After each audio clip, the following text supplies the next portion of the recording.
Hello बच्चों, welcome back to the channel. मैं हूं द क्रिप्टेक्सर और बेटा आज की वीडियो में हम बात करेंगे किंगडम मोनेरा के बारे में। तो चलिए शुरू करते हैं। तो बेटा देखो, जब हम किंगडम मोनेरा की बात कर रहे हैं तो हमें इतना पता होना चाहिए कि इसको इंट्रोड्यूस किसने करा था। तो हमने देखा था इसको इंट्रोड्यूस करा था कोपलैंड नाम के एक साइंटिस्ट ने, ठीक है। और अगर हम इसके जनरल फीचर्स की बात करें तो बेटा किंगडम मोनेरा में जो ऑर्गेनिजम्स आएंगे वो सारे के सारे यूनिसेलुलर होंगे, प्रोकैरियोटिक होंगे। प्रोकैरियोटिक है इसलिए हम बोल सकते हैं कि ट्रू न्यूक्लियस नहीं है उनके पास, कोई मेम्ब्रेन बाउंड ऑर्गेनल्स नहीं होते, सेल वॉल यूजुअली प्रेजेंट होता है और ज़्यादातर ये रिप्रोड्यूस करते हैं बाइनरी फिजन से, ठीक है। तो कुछ जनरल फीचर्स हो गए। इसके अलावा अगर हम डिस्ट्रीब्यूशन की बात करें तो बेटा ये हर जगह पाए जाएंगे, और जो हर जगह पाया जाता है उसको कॉस्मोपॉलिटन बोला जाता है। कहाँ कहाँ पाया जा सकता है बेटा? हैंडफुल ऑफ सॉइल में पाया जा सकता है, हॉट स्प्रिंग्स में पाया जा सकता है, ओशियन में पाया जाएगा, स्नो में पाया जाएगा, और होस्ट की बॉडी के ऊपर या अंदर दोनों जगह पाया जा सकता है, ठीक है। इसके अलावा अगर हम बैक्टीरिया की बात करें तो बेटा बैक्टीरिया का स्ट्रक्चर तो सिंपल होता है लेकिन बिहेवियर कॉम्प्लेक्स होता है। मतलब क्या है कि जब आप एक इसको यूकैरियोटिक सेल के साथ कंपेयर कर रहे हो तो यूकैरियोटिक सेल के कंपैरिजन में जो इसका स्ट्रक्चर है वो तो बहुत सिंपल है, लेकिन जो काम यूकैरियोटिक सेल कर सकता है वही सेम काम प्रोकैरियोटिक सेल कर सकता है। मतलब एक सिंपल स्ट्रक्चर होते हुए भी बिहेव कैसे करता है? कॉम्प्लेक्स ऑर्गेनिज्म की तरह, इसलिए बी कॉम्प्लेक्स बिहेवियर हमने बोला है, ठीक है। अब इसके बाद हम अगर बात करें तो बैक्टीरिया जो होती है अलग अलग शेप्स में पाया जाता है। जैसे कि अगर स्फेरिकल शेप्ड बैक्टीरिया है जो कि यहाँ दिख रहा है आपको, तो बेटा उसको आप बोलोगे कोकस या कोका, ठीक है। और रॉड शेप्ड बैक्टीरिया है जो कि आपको यहाँ दिख रहा है, तो बेटा इसको आप बोलोगे बैसिलस या बैसिला है, ठीक है। स्पायरल शेप्ड बैक्टीरिया है तो बेटा उसको आप बोलोगे स्पायरुलम या स्पायरेला, जैसे कि आपको यहाँ दिख रहा है, ठीक है।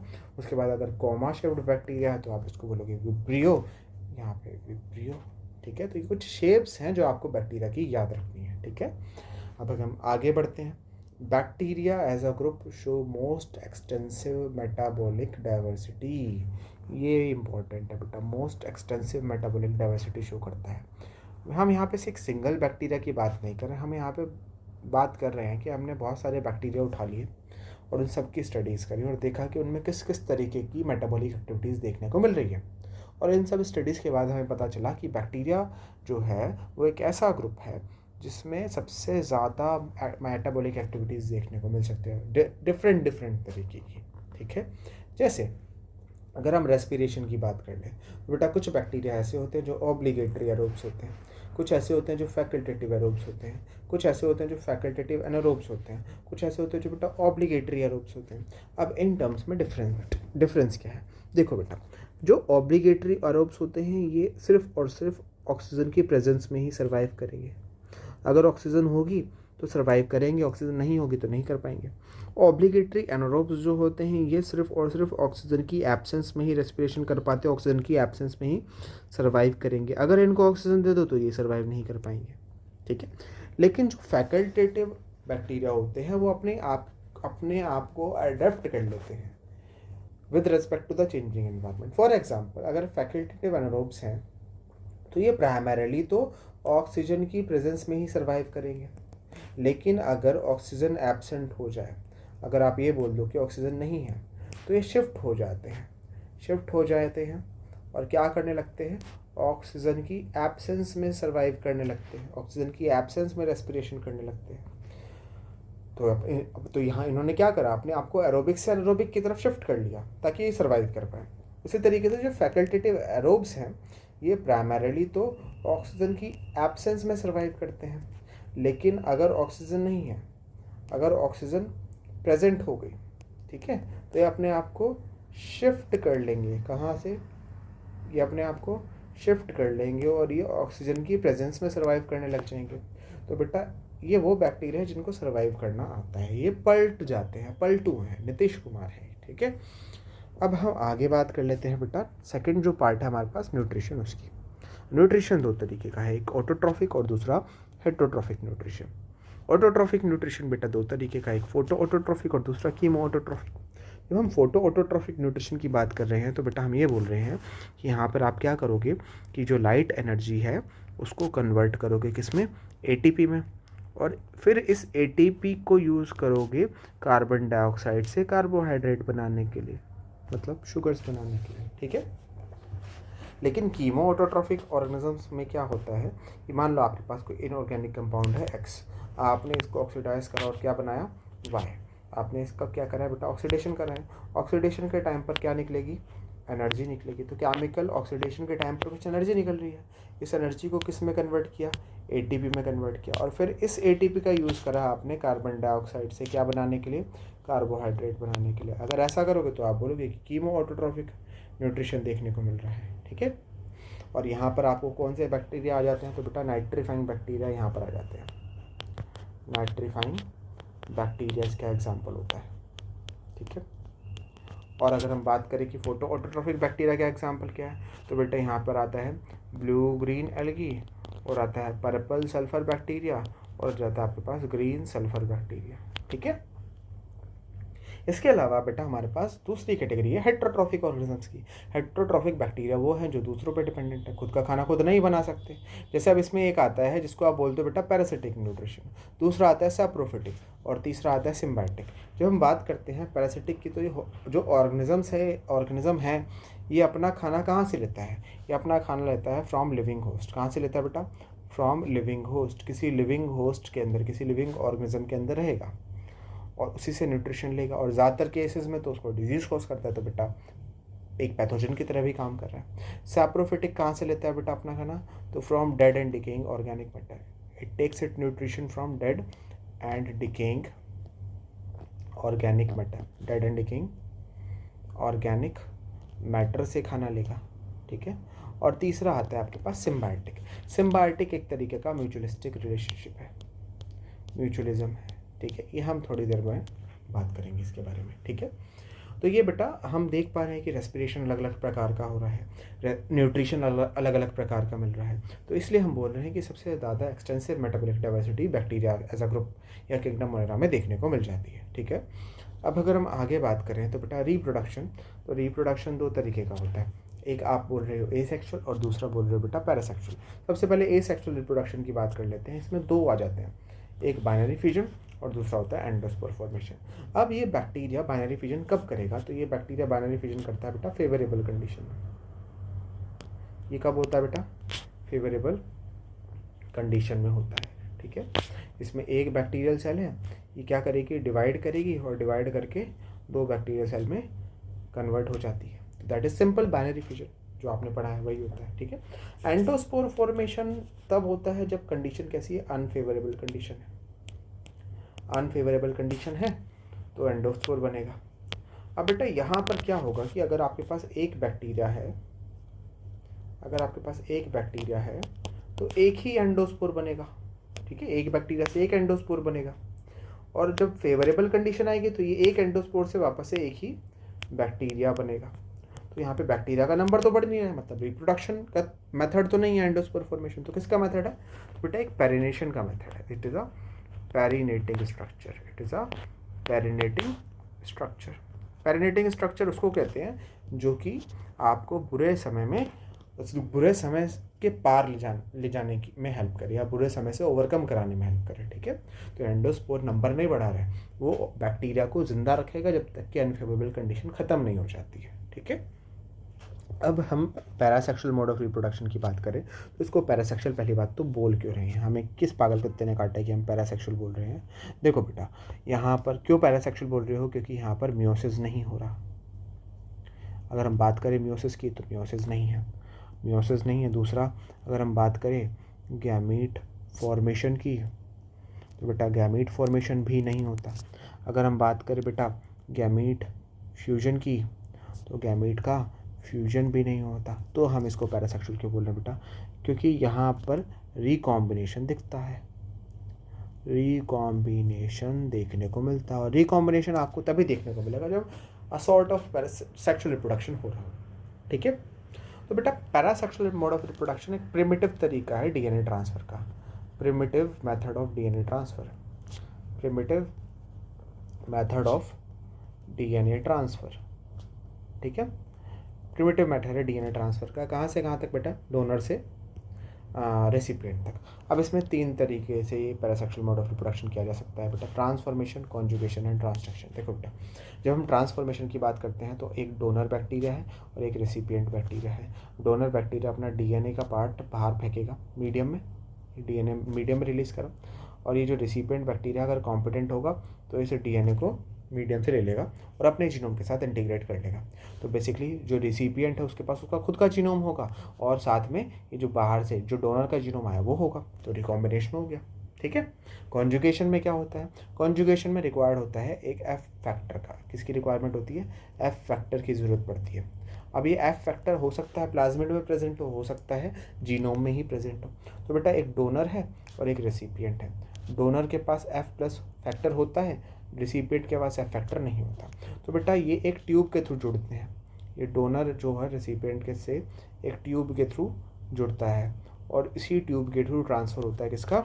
एफ फैक्टर का। एफ फैक्टर जो है वो इस बैक्टीरिया से इस बैक्टीरिया में ट्रांसफ़र किया जाता है। तो जब आर के पास भी एफ फैक्टर आ जाता है तो उसको भी आप एफ पॉजिटिव बोल सकते हो। ठीक है। तो यहाँ पर भी ट्रांसफ़र हो रहा है, डीएनए का रिकॉम्बिनेशन हो रहा है। ठीक है। और जो तीसरा तरीके का रिप्रोडक्शन होता है उसमें ट्रांसडक्शन जिसको कह रहे हो, उसमें एक डोनर है, एक रिसिपिएंट है और एक और तीसरा ऑर्गेनिज्म है जिसको आप बोल रहे हो बैक्टीरियोफाज। अब यहाँ पर किस तरीके से सारी चीज़ें काम करती है कि बैक्टीरियोफाज डोनर के ऊपर बैठा, डोनर के अंदर अपना डीएनए रिलीज़ कर दिया, डोनर ने बैक्टीरियोफेज का डीएनए अपना मानकर अपने जीनोम के साथ जोड़ लिया। अब जब इससे फिर ये नए बैक्टीरियोफेज बनाएगा तो इससे जो नए बैक्टीरियोफेज निकलेंगे उसमें बैक्टीरियोफेज का खुद का जीनोम होगा, साथ में डोनर का जीनोम होगा। अब फिर जब ये इस रेसिपिएंट पे जाकर बैठेगा तो इस रेसिपिएंट के अंदर अपना सारा का सारा जेनेटिक मटीरियल पंप कर देगा। कौन कौन सा जेनेटिक मटेरियल पंप करा? एक बैक्टीरियोफेज का खुद का और एक जो उसने डोनर से लिया था वो वाला। अब ये जो रेसिपिएंट है ये दोनों का, बैक्टीरियोफेज का और डोनर का, दोनों का जीनोम अपने जीनोम के साथ इंटीग्रेट कर लेगा और यहाँ पर क्या हो जाएगा बेटा? कॉन्जुगेशन हो जाएगा। तो दिस वाज अ ट्रांसडक्शन। ठीक है। ट्रांसफॉर्मेशन और ट्रांसडक्शन के बारे में आपको कुछ चीज़ें देखने को मिलती है जब आप मॉलिक्यूलर बायोलॉजी पढ़ते हो। जैसे ट्रांसफॉर्मेशन में ग्रिफिथ का एक्सपेरिमेंट पढ़ते हो, ट्रांसडक्शन में हर्शी एंड चेज का जो एक्सपेरिमेंट है ना वो कहीं ना कहीं ट्रांसडक्शन की ही बात कर रहा है। ठीक है। तो ये है बेटा मोड ऑफ रिप्रोडक्शन जो कि आपको बैक्टीरिया में देखने को मिल जाते हैं। बहुत ज़्यादा डेप्थ में नहीं जाना, बहुत ही सुपरफिशियल तरीके से ये चीज़ करनी होती है।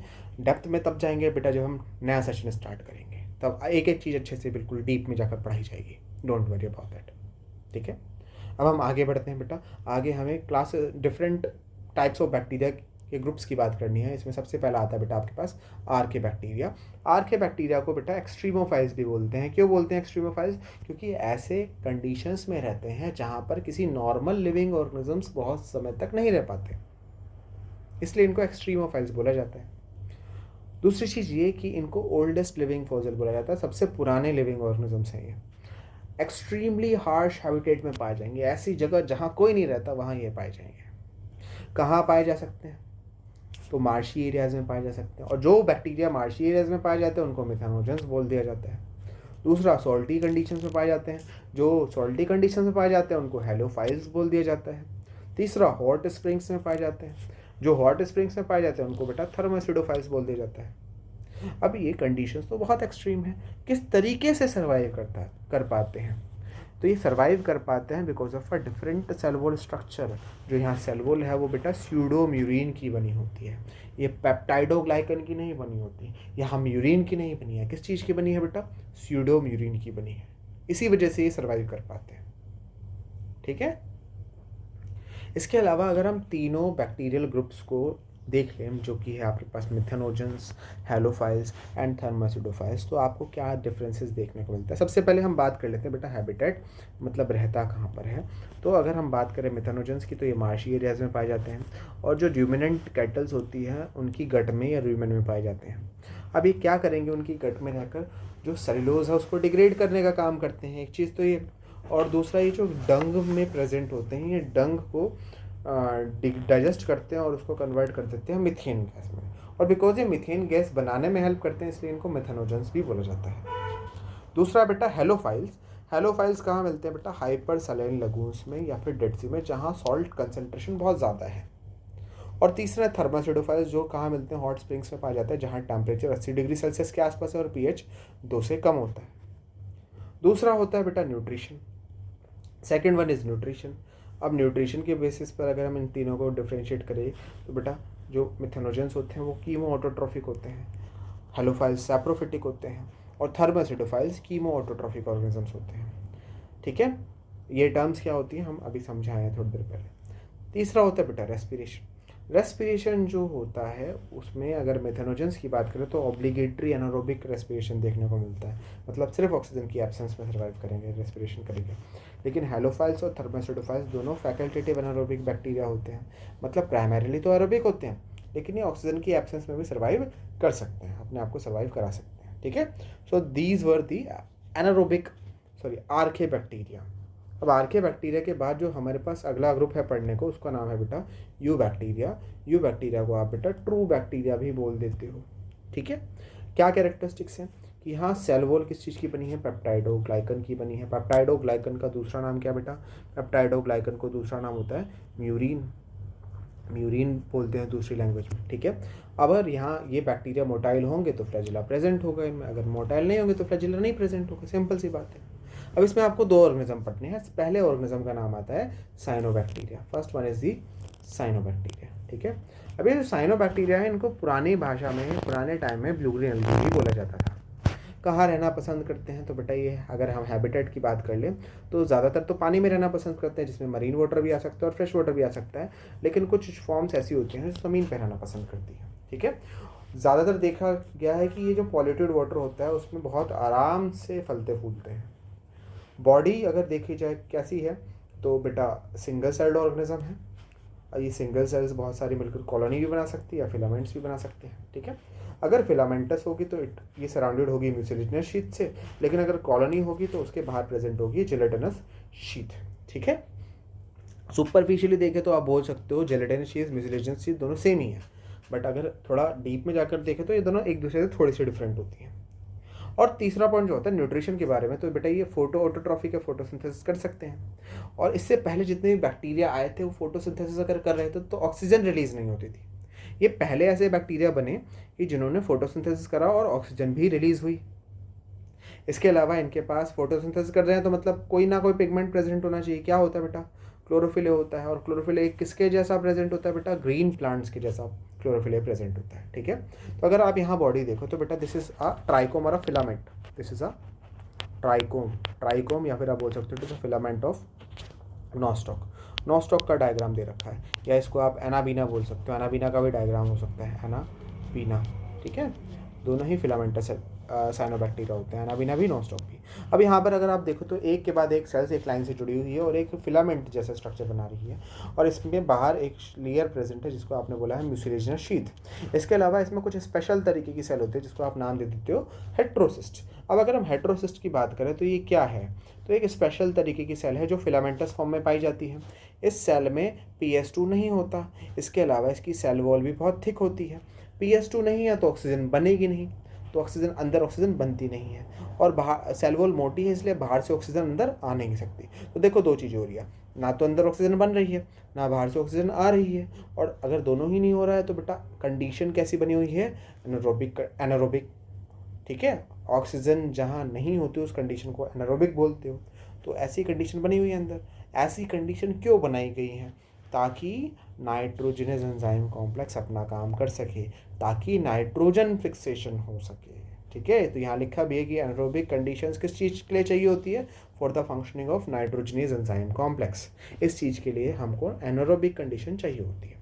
अब इसके अलावा अगर हम बात करें बेटा इंपॉर्टेंस ऑफ साइनोबैक्टीरिया की, तो किस चीज़ में हेल्प करता है, तो पहली चीज़ तो ये हेल्प करता है नाइट्रोजन फिक्सेशन में, नाइट्रोजन को फिक्स करके देता है। दूसरा बेटा आप बोल सकते हो कि ये क्या कहते हैं, नाइट्रोजन फिक्सेशन में तो कर ही रहा है, इसके अलावा एक साइनोबैक्टीरिया होता है जिसको आप बोलते हो स्पायरुलिना को आप बेटा सिंगल सेल प्रोटीन की तरह भी यूज़ कर सकते हो। एस्ट्रोनॉट्स इसको भी यूज़ करते हैं ड्यूरिंग स्पेस ट्रेवल्स। ठीक है, तो ये दो बहुत ही इंपॉर्टेंट फंक्शंस है या इंपॉर्टेंस है, सिग्निफिकेंस है साइनोबैक्टीरिया का, जो कि कहीं ना कहीं एग्जाम में पूछा जा सकता है, तो आप इसको याद रखेंगे। ठीक है, हेट्रोसिस्ट बहुत इंपॉर्टेंट है बेटा, उसको याद रखना ही है। इसके अलावा जो अगला हमारे पास बैक्टीरिया है उसका नाम है माइकोप्लाज्मा। ठीक है, तो अभी जो माइकोप्लाज्मा है इसको डिस्कवर किया था नोकार्ड एंड रॉक्स ने, और इसका नाम रखा था, स्टार्टिंग में इसका नाम रखा था पीपीएलओ, मतलब प्यूरोनिमोनिया लाइक ऑर्गेनिजम्स। लेकिन बाद में नोवैक आया और नोवैक ने बोला मेरे को ये नाम पसंद नहीं आया, आज थू, तो उसने पीपीएलओ को उठा के एक जीनस में रख दिया और उस जीनस का नाम था माइकोप्लाज्मा। तब से लेकर अब तक इन ऑर्गेनिजम्स को माइकोप्लाज्मा के नाम से जाना जाता है। अगर हम इस ऑर्गेनिज्म की फीचर देखें तो जो बॉडी होती है वो यूनिसेलुलर होती है, मतलब सिंगल सेल्ड है, प्रोकैरियोटिक ऑर्गेनिज्म से सारे बैक्टीरिया की तरह। लेकिन यहाँ सेल वॉल नहीं होती है, और सेल वॉल नहीं होती इसलिए ये ऑर्गेनिजम्स अपना शेप चेंज कर सकते हैं। इसलिए इनको जोकर्स ऑफ प्लांट किंगडम भी बोला जाता है, या मॉलिक्यूट लाइक ऑर्गेनिज्म, या माइकोप्लाज्मा लाइक ऑर्गेनिजम्स भी बोला जाता है, या प्लूरोमॉर्फ भी बोला जाता है, बहुत सारे नाम होते हैं। ठीक है।